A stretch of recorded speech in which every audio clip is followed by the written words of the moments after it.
Hi everyone, my name is Matt Williams. I am a tutor in politics here at Jesus College at the University of Oxford. Now, what do you suppose is the most common reason I am given by people for not applying to universities like Oxford? Well, it's lack of confidence. People that are otherwise eligible, they have the right grades to apply, still choose not to because they just don't think they're good enough. They don't believe that Oxford is a place for someone like them. And this really breaks my heart because provided you reach our eligibility criteria, which I will link in the description below, you are going to be competitive. And that lack of self-confidence is really disturbing. And as a lifelong sufferer of low self-esteem, I'd really like to talk about ways in which you can find some confidence to go through the admissions process at a competitive university like Oxford, to stand out from the crowd and to feel like you deserve a place at such universities, because it's so important. Now let's start by thinking about self-esteem and where that comes from. Self-esteem is a construction. It is an artificial notion of who we are, and it's built by environmental forces and a little bit of genetics. In other words, some people are slightly predisposed to being a little bit lower in self-esteem, and they also put together this image of themselves relative to the people around them. So in simple terms, for example, let's say you have been surrounded by people that seem to find studying effortlessly easy all the time. You might sort of unfavorably compare yourself to them and think, well, I'm not as good as them, and therefore I couldn't be good enough to apply to a university like Oxford.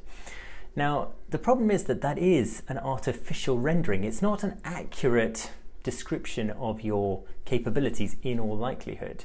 The way we think about ourselves is often a construct and not a terribly accurate one. So we need to have a think about some way in which we can uncouple self-esteem from confidence. Is it possible, in other words, to be someone with relatively low self-esteem and that be okay, and nonetheless have sufficient confidence to put yourself forward for competitive jobs, competitive universities, and other such things where you need a modicum of confidence to say, I'm going to give this a go, I'm going to try, regardless of whatever consequences might come. And that's my situation, right? So I have never had high self-esteem, and yet I've desired to put myself into competitive situations, even though I've not felt like I necessarily deserved such things. So how is that possible? How can you split the two of self-esteem and confidence? Well, one secret to it is to not make it about yourself at all. To take confidence from your humanity, to take confidence from your species, because human beings are absolutely extraordinary. You are extraordinary. And I can say it with confidence because we know how genetically similar all human beings are. We know we are all related genetically. And we know, for example, that the human brain has the memory storage capacity of 2.5 petabytes, which in comparison to a computer. So that's roughly equivalent to 10,000 top-of-the-range smartphones. Absolutely extraordinary bit of hardware that we've got. So whether or not you believe you're capable, the chances are that you simply are capable. Okay? Of course, some people have special educational needs and other learning differences which might inhibit their capacity to be competitive at universities like Oxford, and many people will choose not to. They don't want to have particularly high grades and they don't want to pursue particular academic achievements, and that's fine as well. But there are a lot of us who choose not to be competitive. We tell ourselves we are not good enough, and that is a constant inhibition. It's a constant way of sort of trying to push us down, but a lot of it is likely to be coming internally. Of course, sometimes other people will reinforce those messages, and that can be very damaging, but a lot of the time it's coming from within. It's the stories we are telling ourselves about ourselves. And so what we need to do is to just try and silence that narrative. A useful analogy is with sports. If you've ever done really strenuous exercise, you will have reached a particular point where your brain is telling you to stop. This is very painful, let's just stop. I really want to order this lactic acid out of the muscles. I want to have a sit down, I want to have a biscuit, a cup of tea, and be done with all of this nonsense, right? You will recognize that feeling.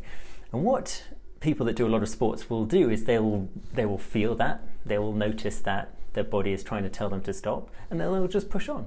And they'll just keep going. And what they're doing is they're exploring the capabilities of the human body, which is greater than that internal narrative that the brain is saying. The brain is saying, we better stop, right? This lactic acid is really hurting. Let's just call it quits. But the body can go further. And it's a similar thing with academic achievement, very similar, that there's this internal narrative that says, oh, you shouldn't apply to Oxford. You're not good enough. You weren't top of the class. You weren't this, you weren't that, you weren't the other. But actually the reality is you're eligible if you've got the right grades, and therefore you will be competitive.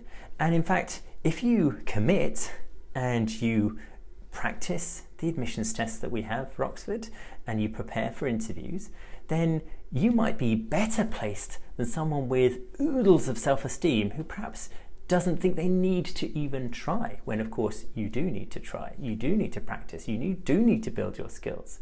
So you could be at an advantage by relying not on self-esteem, but on confidence. And not necessarily confidence in yourself, but confidence in your species, in your very humanity, from which you can take an enormous amount of power. We are all gifted. We are all amazing. And this might sound sort of almost sermonic, but I truly believe it because it's what science tells us. So this is not just a load of nonsense. This is based on hard science. And honestly, it's taken me a long time to get to the stage of believing in it. But the thing that makes it easier for me is that I don't have to believe in myself, because I've never found that very easy. I just have to believe in my humanity.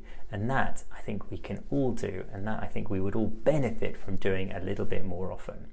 Anyway, I'd love to know your thoughts. Do let me know what you think in the comments. I hope this has been helpful. All the best. Bye now.